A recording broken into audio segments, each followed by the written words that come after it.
We've been thinking about the unthinkable when it comes to the Jon Benet Ramsey case. Today, we're going to talk about how that unthinkable crime can be solved.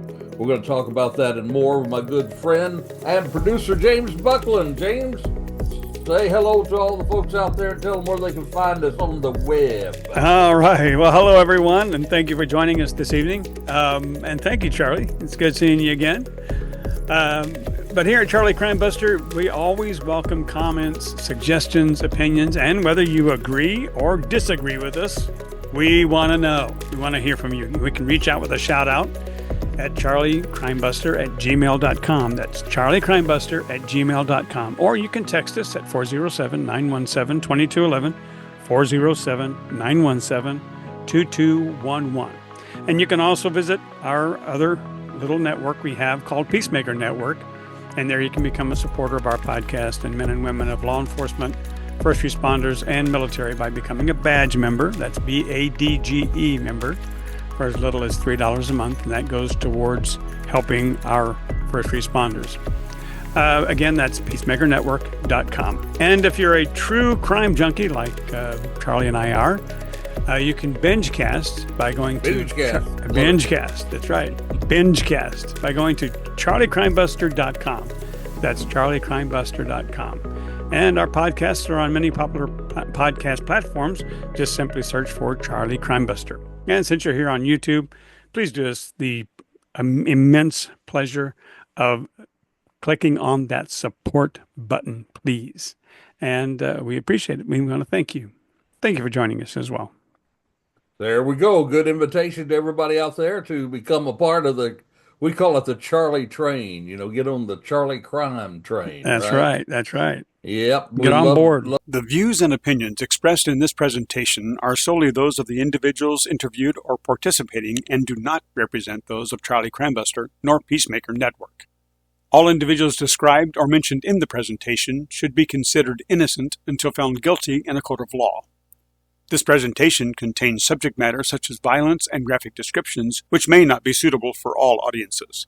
Listener and viewer discretion is advised. Well, James, I know you're going to ask me a whole slew of questions, but I'm going to ask you a question too, right off the bat. All right. I know that we've had, and we from time to time we have really good response from people contacting us, this sort of thing. I know we've had a lot of response on this particular series.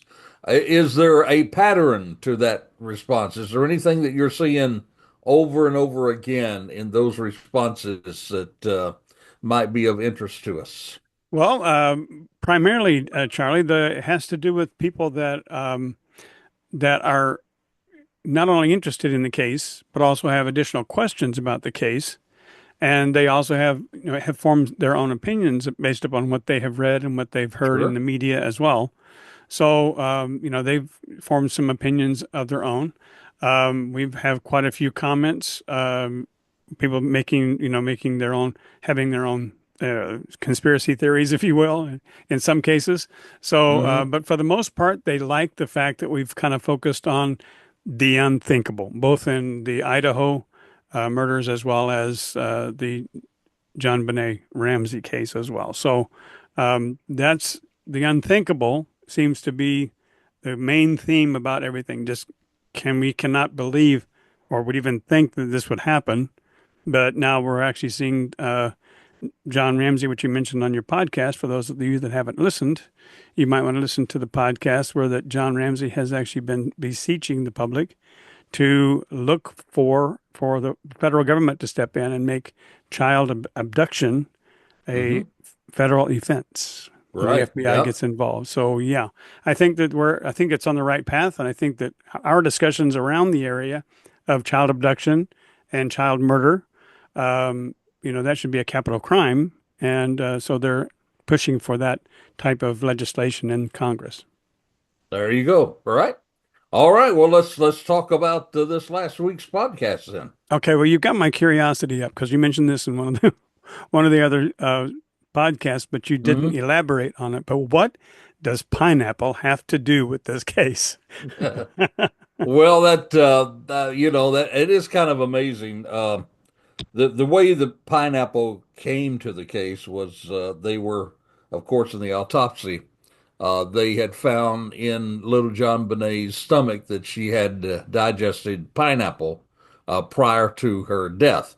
And to give you an idea, you talk about conspiracies, which you mentioned earlier. There's just been so many wild, crazy things that have developed from this case. And I think one of the wildest things, and really I think is, in my opinion, disgraceful, is that there was a special telecast where they actually got some quote unquote so-called experts. By the way, James, do you know, have you ever heard of the definition of an expert? I have not. They sometimes used to say that an expert is anybody whatsoever that has a briefcase that's 100 miles from their home. I think that's true in That's so many good. ways. But the so-called quote experts Uh, were all gathering around discussing this, and one of those experts took that one thing that there was pineapple in her stomach. And of course, it's more than likely. In fact, I think that the Ramses even said that when they got home that night, the children had a little snack and there's pineapple. But they right. took that one thing and they said, well, here's what happened. John Benet probably reached over and grabbed the pineapple away from Burke. Burke got mad, hit her over the head with a Uh-huh. baseball bat, and then the parents all it to make it look like a murder, and that's what happened. Now, Well, that's the most but ridiculous thing I've ever heard in my life. but Burke was only 9 years old, though, right? He was only 9 years old, and I'm not saying that a 9-year-old could not commit a crime like that, but I am Right. saying that this was just conjecture. There wasn't any evidence whatsoever that took place. Uh-huh. Just the fact that she ate it'd be like it's like a man was out the other day and he had a hamburger and he got hit by a car and then suddenly you come up with this idea that The because the hamburger guy killed had him. a hamburger, the hamburger killed him. That Yeah. it's just Yeah. ridiculous. But that's where it came from, the fact Interesting. that she had eaten pineapple, and they decided they're going to build a whole theory of what happened to her just because she ate the pineapple. And I Well, think the thing that's so I think sad to me about it is that so many people and we all have a right to our theories, we all have a right to hmm what we hmm believe, but we should follow evidence, you know. Absolutely. And in this situation, it was harmful. I mean, hmm Burke has had this shadow over him hmm for his entire life. hmm hmm Here's a little boy. They even talked about the fact that they would get ready for school. They would go to the grocery store and they look up there and there's those tabloids and the little boy's coming with his mom and he looks up and he sees his picture on a tabloid and it says Burke did it. hmm And hmm can you imagine living in that? It's no wonder no wonder that Burke, by the way, has doesn't want to have anything to do with the case and lives a very, very quiet life and doesn't speak on the case or anything because I think that this really had a negative impact on his life. I agree with you there. Yeah. Yep, yep. So that's where the pineapple comes from. Gotcha. Gotcha. Well, you mentioned that the police do an annual update. Why is that? Well, it's not altogether unusual. Sometimes in these cold cases or hot cases, departments will do an annual update on it. But this one, of course, there's a very good reason why they're doing it, and that's because of all the attention that this Mm-hmm. case has gotten and gathered ever since from the time it first happened around 28 years ago. And there was so much of this, and I won't say pressure, but somewhat pressure because everybody's wanting to see this case solved. And there is, we talked, I think, a few weeks ago on why is it that one case becomes national and worldwide, and another case where the Mm-hmm. same type of thing happened doesn't. Right. And it's usually what the press takes and run with. But there is some I think, credibility here in this particular phase of crime solving. Hmm. If you remember in Aruba, Natalie Holloway, Yes. was the Alabama teenager, 18 years of age. It was there on her senior trip and Right. went missing and is presumed dead. They still haven't found her body, but if you study the Natalie Holloway case, and I think we did do a podcast on this, We did. Yes. but if you study the Natalie Holloway case, you'll find that, immediately after this happened, when her parents got there, one thing that they realized, and they had some help, some experts helping them through this terrible ordeal, they realized that the more they put this in the press, the more that they were able to use the media to get the word out, the more attention that was brought to the case. Uh-huh. And it was a very real example of it in Aruba because had they not done that, this probably would have been swept under the rug because Aruba is a tourist place. And, you don't like to say things like that happen in a place where people go and spend their money and the economy depends on it. Hmm. And then there's a good possibility that that whole a terrible situation of Natalie Holloway would have just been swept under the rug. Hmm. But they were smart enough that one of the parents would spend their time helping organize the searches. Another parent would spend their time with the press, just going around getting every interview they possibly could to keep the word out there so that would happen. And so that pressure does make a difference in how a law enforcement agency responds. And it's a good example here this last time when they gave their annual report or annual update. Well, guess what? They did it earlier. And the reason they did it earlier, in my opinion, is the fact that there's been an uptick again, just most recently, in attention to this case. Netflix, Oh, yeah. wrote their Hmm. special on. Yep. We're talking about it here today. Hundreds of other, probably thousands of other podcasts are talking about it, and that keeps this case in the minds of people, and it keeps pressure on those who are investigating to continue to do the best they can to solve the case. So that annual update, it would have come annually anyhow, but it came earlier because of the pressure. And so a lot of it is because of the pressure that the public places upon an agency. And that means by simply keeping the crime alive. If a crime goes dark, a crime goes dead, then there's very little chances of solving it. But as long as you keep it out there, there's always that chance that it'll be solved. Oh, you mentioned that the update just came through. So what has the Boulder Police done on the case? Well, and I may have not been as fair as I should in handling this particular case with the police department because I have said a lot of negative things about the Boulder Police Department, and I think folks know me. I'm very pro law enforcement, having spent a lot of my life there in law enforcement before I retired. Hmm. And I have said some negative things, but probably say some negative things about it today. But the police did after they kind of got their legs under them and got going. They have spent a lot of time on this case. In fact, there's been hundreds of people that have been interviewed. They've collected 200 plus samples, which means fingerprints, DNA, Right. this sort of thing.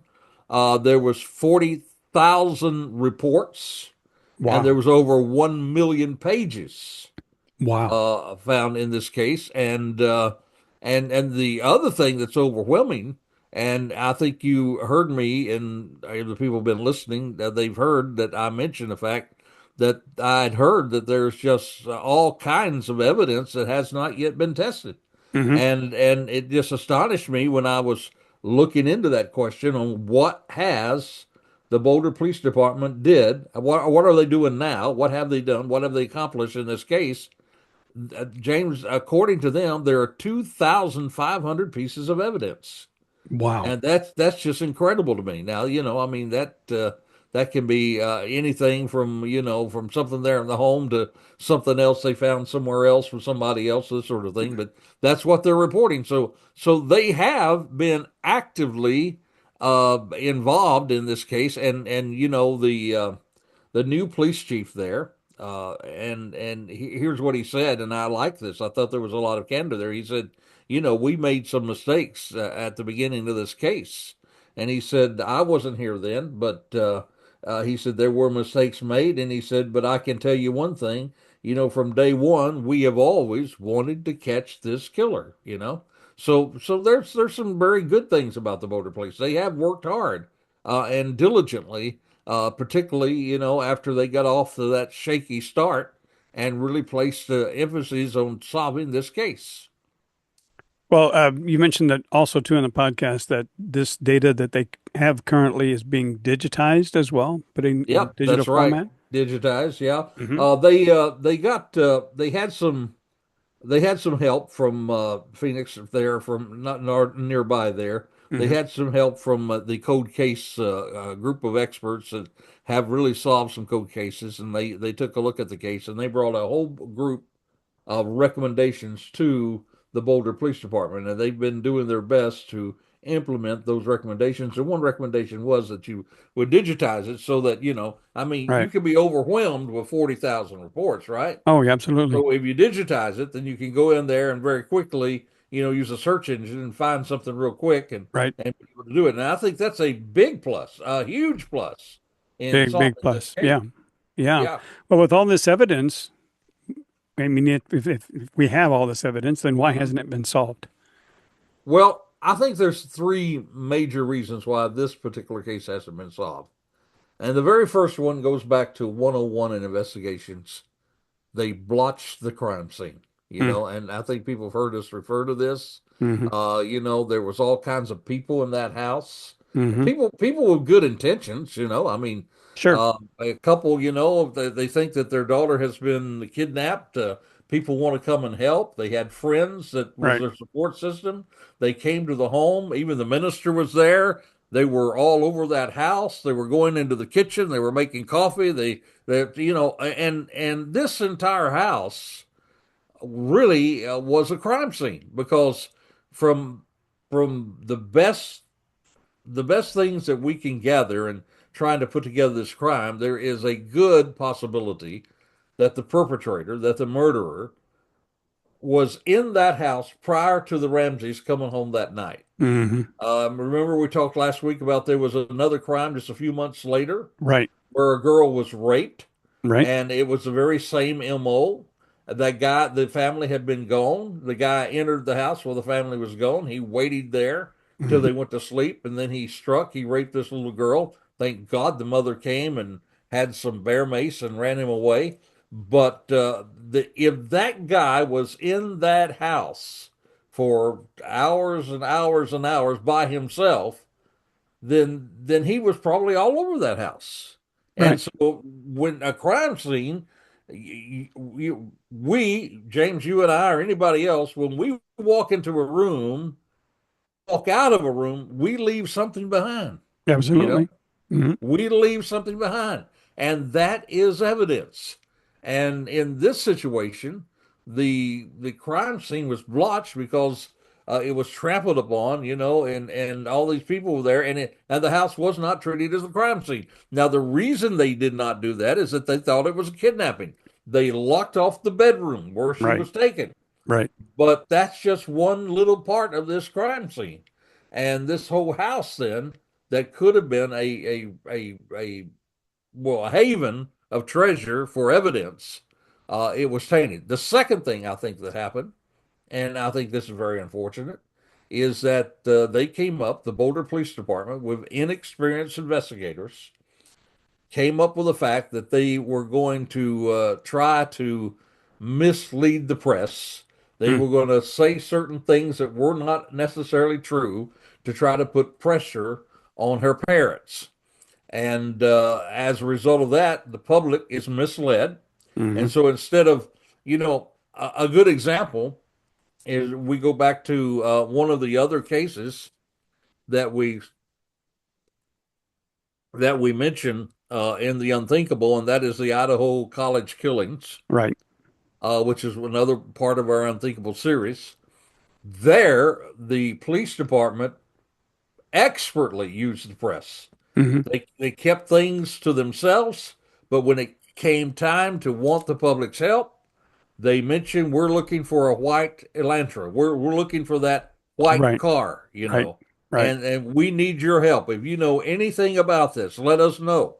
Well, one lady who was working at a convenience store one night, bored out of her mind, she said, the store was near the area. They would probably, the killer would go by the store to get in and out of that little area there where the house was. She decided to check the cameras and she found that white car. Then Hmm. they found that white car in other places around there. So Right. the people saw something, they said something, and the press was used in a good way. Well, here it was the opposite. The Right. public had tainted information, and so the public basically turned their eyes all on John and Patsy, saying that they had done it because that's the third thing. Three things: blotched crime scene, misled the press, and number three, tunnel vision.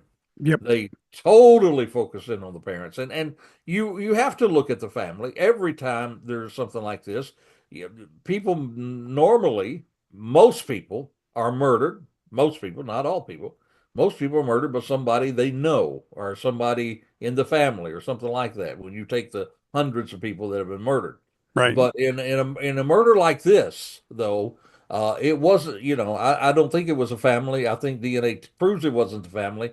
But instead of saying, okay, let's really focus otherwise, they they gave lip service to other people, but they did not really focus on anybody else but the Ramses. So three things: uh, it was a blotched crime scene. They had tunnel vision, and they misled the press. I think those three things missed great opportunities at the very beginning to catch this killer. And the old show 48 hours, always said, well, you got 48 hours to solve Hmm. a murder. If you don't get it done then, it's chances are you're not going to get it done. That Right. that really comes to play. That early time is just critical.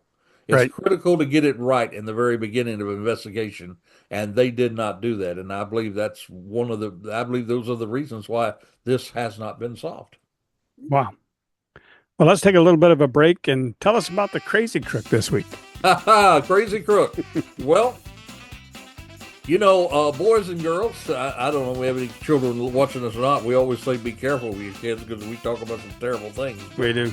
But if you're out there and you do want to be a crook, please pay attention in school. Because this crazy crook apparently didn't, because when he went to rob the bank, he had it all lined up, knew how he was going to get out of there and all that sort of thing. Handed over the note to say, we're here, this is robbery, give me your 10s or 20s, blah, blah, blah. But the cashier could not read his note. It was illegible. She didn't Wow. even know what he's trying to say.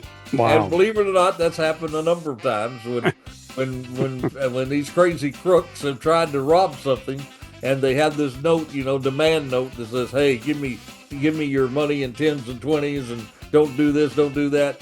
This crazy crook could not write legibly enough for them to understand what they were trying to do. So these crazy crooks who did not know how to write legibly ended up getting on Charlie Crimebuster's crazy crook roster this week. Great story. Yeah. But back to our unthinkable. Tell us about. There was a meeting between John and the Boulder Police. Can you kind of elaborate on that? Yeah, and all this is really fresh stuff, James, we're talking about tonight because this happened, within the last 30, 45 days. Hmm. And there was, I think the police department more than likely probably has an annual meeting with John as well, or at least probably anytime he wants to see them today, they will meet with him, which I think is a good thing. Um, and he had a meeting this time, and here is some of the things that he brought from the meeting was this. The first thing he said he was very impressed, and this is really great because the Ramseys, particularly John, has felt for a long time now that the police department was out to get him, that they weren't very good at what they were doing, and he wasn't very impressed with them. Right. But this time he said he was impressed. There's a new police chief there now. There's a new DA there. He said two things that it's really important to listen to because what people say have great meaning. And he said two things. He said they were not arrogant, and he said they were no big egos. Now, James, to me, when he says they were not arrogant and there were no big egos, That means there were times they were arrogant. Yeah. It means that were times that they were big egos. Right. We know how to solve this thing and nobody else does, and we're not going to listen to anybody, all Right. that kind of thing. So he said Right. this time they were not arrogant. They were no big egos. He said they were eager to talk, and he Good. said they were open to options. Good. And I just think that's incredible coming from John Ramsey because, as you know, anybody knows that's followed this case is that and if anybody has a right to be negative toward the police department, certainly he does in Hmm. that situation.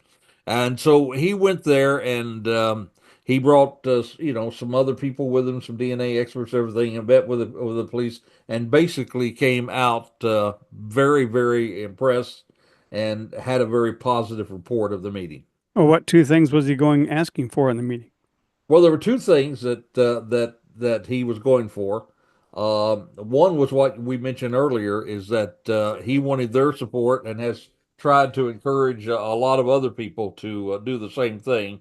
He wanted the support of them to basically support him in trying to make it a federal crime for the murder of a child, 12 Hmm. years old and under. And Right. there's some really good meaning to that, and that meaning to that is simply that if that were to happen, then immediately the FBI would have jurisdiction. Hmm.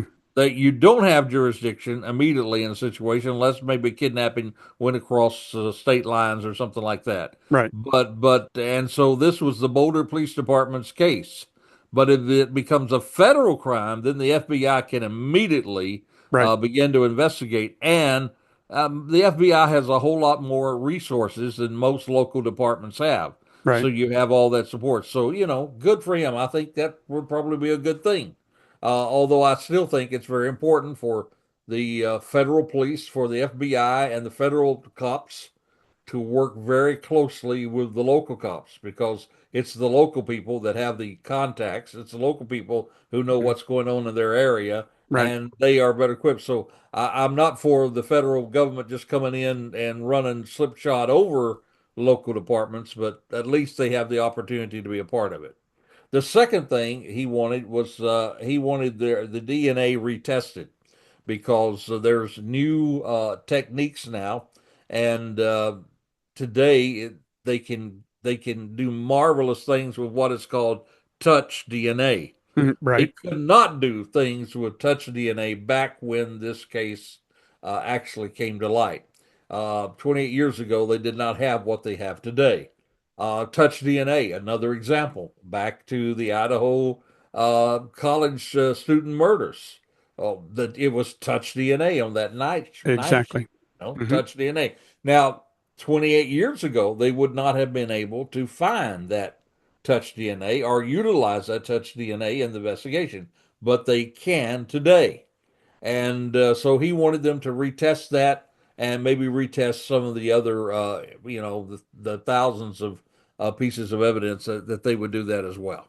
Well, why hasn't the DNA been retested and run through the genealogy websites? Well, according to the Boulder Police Department, the reason it hasn't been is that the sample they have is so small, so minute, that they do not feel that that it can be tested. And you can only test those things so many times because it loses a little bit during every test, and Right. they don't want to lose that specialized uh, grouping of DNA, particularly the DNA that were found in her panties and on her clothes and that sort of thing. They didn't want to lose that. Now, here's where it gets where there's some issues. Um, they can do things like that, but it's usually in private labs that's done. It's not Mm, usually done in local police departments and that sort of thing. gotcha. So the question is, and I don't know the answer to it. The question is, could the DNA that the Boulder Police Department have, could it really be tested? Could it really, at this point, uh, meet the standards so that they could go ahead and put it in a genealogy database? I don't know that. Hmm. The Boulder Police Department said that they did not think it would. John brought an expert with him that I think said that it could. So the question is the Boulder Police Department open enough to really take a look at these outside labs and see if that could be done. Now, what I got from Ramsey after he had this meeting was that there is a possibility that if it's not happening now, it could happen soon, that they could do that. And so he left there. He said, I'm confident this will be solved. And he said the words, it's not a matter of if it will be solved, it's a matter of when it will Man. be solved. Yeah. Well, So, do you so believe it's I going to be think, solved? yes, I do. I think it is going to be solved, and I hope it's solved soon. I think there's a possibility, two possibilities. Number one, there's a possibility that as much as this thing has come to fruition with what the experts have today, the scientific breakthroughs is just incredible. It could be that it's there right now. It could be. If not, I think it will be very, very, very soon. I think that there will be a time, that could happen. Yes, I do think it will be solved. How will I it be hope solved? I hope it's solved before John leaves this earth. Yeah. Yeah. John's 81 years of age. So I would hope that he gets to see this solved. I think it will be solved. Then that's what the whole thrust of this was about, was how would this be solved? Three ways. Number one, somebody could come and confess and prove that their confession is true. Hmm. There's a lot of false confessions. We had a big false confession, several in this case, by the way. Right. So there could be a confession where a guy could show evidence that it's true that he or she did it. Secondly, and I believe it was a he, by the way. Secondly, it's what we say every time on this program. Oftentimes, if you see something, say something. Right. More than likely, somebody somewhere out there has seen something that they could say that might help the authorities solve this crime. And it's important, if you do, to be able to contact the authorities there in Boulder. Just get a hold of the Boulder Police Department and let them know what you have, and that could help solve it. And thirdly, I believe the real way it's going to be solved, though, is through that DNA testing, and hopefully they could test these other pieces of evidence. There's probably other DNA on this other evidence. Oh, Maybe yeah. they'll find a sample there. So Absolutely. so it could a confession, somebody seeing something, saying something, but more than likely it's going to be solved through the DNA.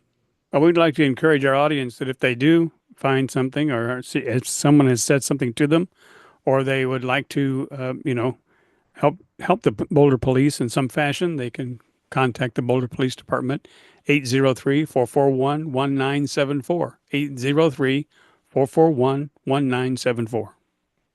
There you go. Well, we've had another one under our belt. We do.